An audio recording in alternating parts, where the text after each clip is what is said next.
it's punctuated in that sign. So that, and you know, you go in these stores, you know you're in the right place, and you realize that they don't have much in the way of inventory, just the basics of rural Maine life.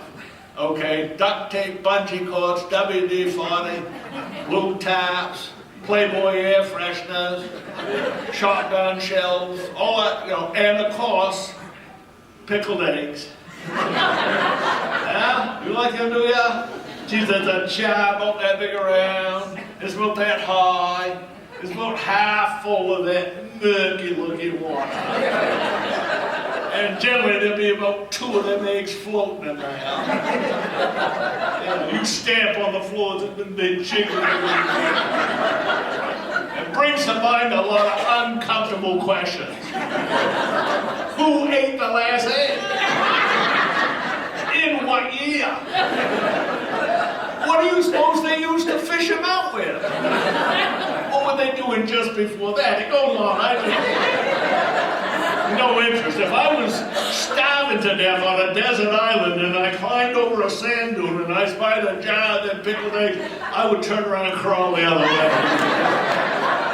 Have mine in perpetuity. But anyways, if you do find one of these stores, you're almost inevitably going to encounter a gaggle of geezers. Okay? Just sitting there with one arm as long as the other. Here's a tip.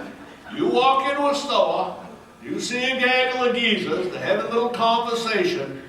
Do not, repeat, do not leap right into that conversation. Okay? They're laying for you.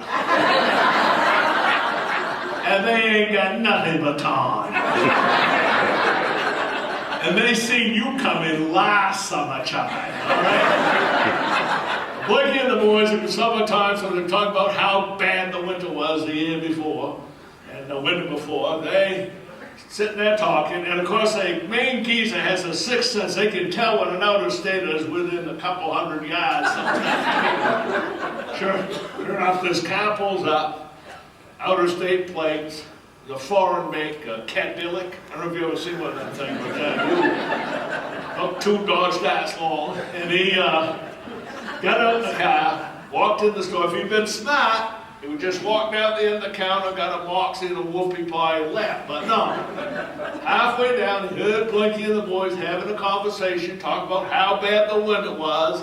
He couldn't resist. He says, well, boys, he says, I couldn't help overhearing your conversation about the Maine weather and how bad it is. He says, I just got to tell you, he says, I come from Arkansas. We got something down in Arkansas that's worse than anything you ever seen in the state of Maine, worse than any of these nor'easters, or 40 below, or black ice, or any of that stuff you're talking about. Well, Blinky perked right up. Live bait in the store. He gave him a look kind of like this. You know. One of the other guys was getting the net. He says, what might that be that you got down in Arkansas? Oh, he said, down in Arkansas, we got an Arkansas tornado. You ain't seen an Arkansas tornado, you ain't seen nothing, huh? Blinky says, I beg to differ. We got something in the state of Maine just as bad or worse than any Arkansas tornado ever thought of being. Paul says, what's that? Blinky says, a Maine divorce.